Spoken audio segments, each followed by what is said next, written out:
I think so. It looks like it's going forward. I think so. They want to meet. We like to meet. Russia ও চীন জাতিসংঘকে জানিয়েছে যে 2015 সালে স্বাক্ষরিত তেহরান পারমাণবিক চুক্তির JCPOA এর আনুষ্ঠানিক মেয়াদ শেষ হয়েছে।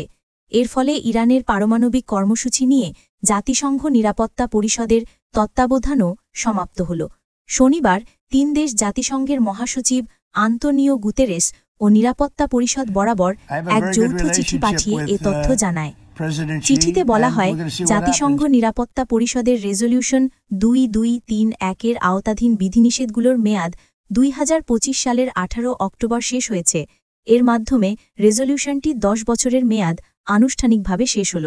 এই রেজলিউশনের মাধ্যমেই তেহরান পারমাণবিক চুক্তি বা joint comprehensive plan of action JCPOA আন্তর্জাতিক স্বীকৃতি পেয়েছিল।